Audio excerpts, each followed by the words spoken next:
Hello guys, welcome to my channel and to my first video. Today I wanted to recommend you 5 books, 4 of which I've never seen mentioned on BookTube and which I think are very good to cure you out of a reading slump. This book slump, which I had been going through at the beginning of the year, was provoked by me reading a non-fiction book set in World War I, and I am not really interested in that part of history, so it left me a bit dry. That's the best word I can find. And thanks to these books which I'm about to talk about, I'm good. I'm back in the game. So these books are all under 200 pages. The writing for all of them is superb, and they don't really have a set plot. It's not that important. They are mostly just vibes, but quality vibes. So the first book I want to mention is I Who Have Never Known Men by Jacqueline Harpman. Yes, Harpman. This book is strongly categorized as feminist literature, and I think it's only because the protagonists are a group of women. These women find themselves in a cage guarded by a group of men who never talk to them. They are all naked. They don't know why they are there. They don't know where the cage is. They don't even know if they are on planet Earth. Somehow, someday, their circumstances change.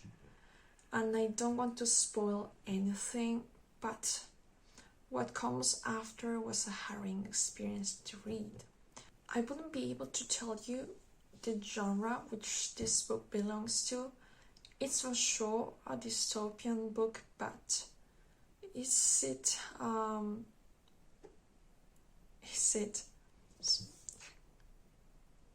science fiction? Is it fantasy?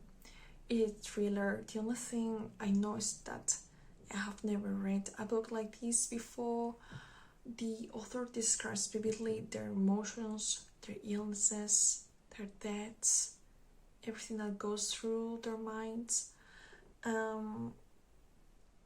Even though it won't leave you depressed, it will leave you with a lot of questions, and you will care a lot about these women. So if you are ready for something like that, I recommend you to read I Who Have Never Known Men. The second book that I want to mention is Fair Play by Tove Jansson, the author of The Moments.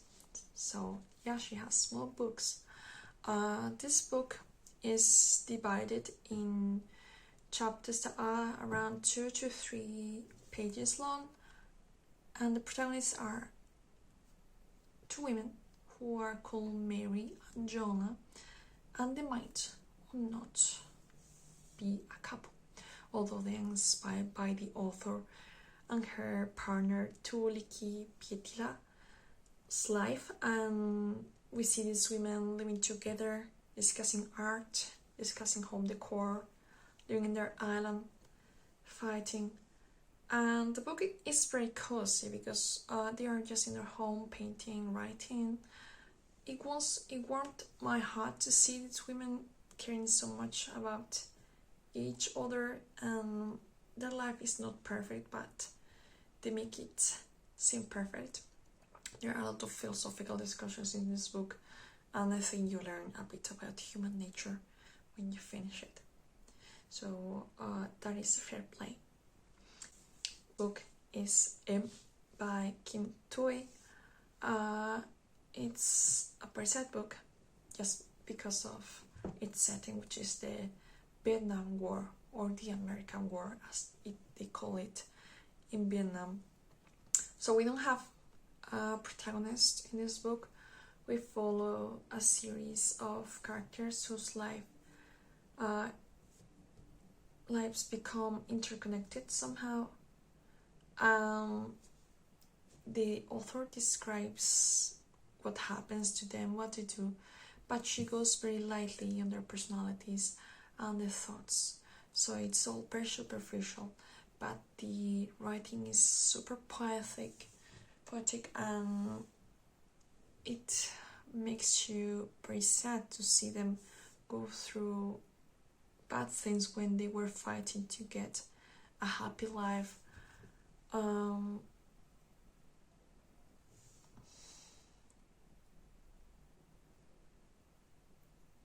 In this book, when I was reading, I had always the sound of the jungle, the helicopters, or the city in the back of my mind. So it's again a very atmospheric book.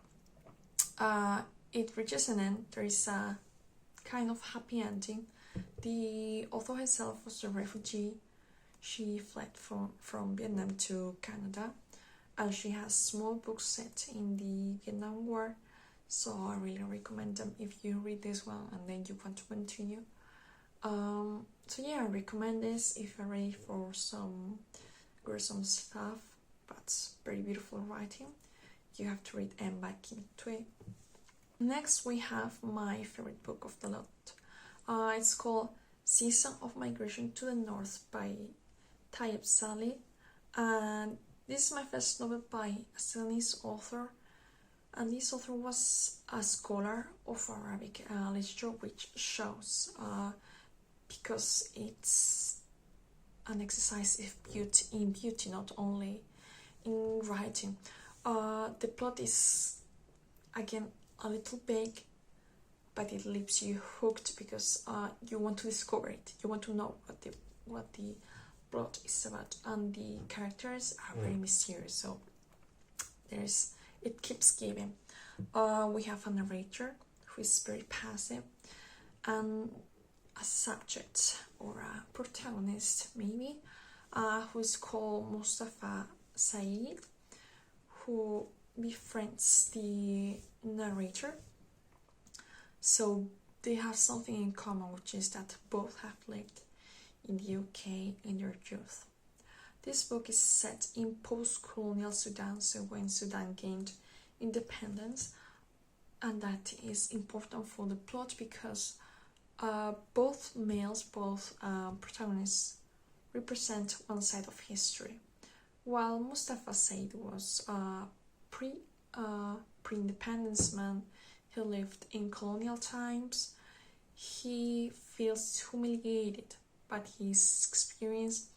He seeks revenge on the British, and he believes the Orientalist tropes that are said about him, about his people, while the narrator is a post-colonial man and just wants to leave behind the colonialist era of his country. As I said, this was my favorite one. Is if you have to pick one, this is it. Season of Migration to the North. The last novel that I am recommending is not unknown because it has been shortlisted. Let me read. Shortlisted for the International Booker Prize 2024. It is Not a River by Selva Amada. As Spanish is my native language, I was able to read it in its original language, and let me tell you, it was difficult because this book utilizes a lot of localisms, and I think it was intentional. So I'm not familiar with these localisms, but I could guess in context what they meant. So I cannot speak for the translation in English, but in Spanish it was really like a sensorial, is that a word? A sensorial experience. This another book where the present and the past get mixed, but even more than in Season of Migration to the North, because one sentence could be in the past and the other is about the present. It reminded me a lot about Chronicles of a Dead Photo by Gabriel Garcia Marquez, and I know all South American authors are compared to him, but in this case it's not an exaggeration, you can really see it. Another another inspiration that I think she took was Pedro Páramo by Juan Rulfo. If you read it, you will know why. Her writing, however, is not like dense. There is something similar to irreality to this book. You don't know if sometimes if the characters are dreaming, or if they are awake, or if they are thinking about their past. For me, it's a fog novel. Imagine yourself in the rainforest with a high humidity level, and you struggle to breathe, but you get used to it, and then suddenly you have water and leaves in your lungs.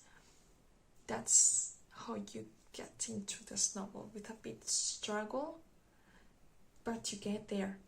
There is a lot of characters again who cross paths, just like in Kim Thúy, but in this case you feel closer to them. You feel like you're with them fishing, or sitting in a plastic chair, or walking through the forest. The last part of the book left me in awe, because I didn't really know what was going on with some characters, but at the end I got it, and it was like I think this was again a very beautiful novel. It's the only one that I have read of the International Booker Prize this year, so I guess I wanted to win because I haven't read the others. So that's it. These are all the books that I had to recommend to you. They are very short. Again, if you want something quick to get over your reading slump, give this a chance. Or if you want to discover a new author, because these aren't very discussed here on YouTube, so give them a chance. What are you waiting for? Thank you so much for watching. I hope you enjoyed it. Please like and subscribe if you liked it. I will make more videos about books. See you soon. Bye bye.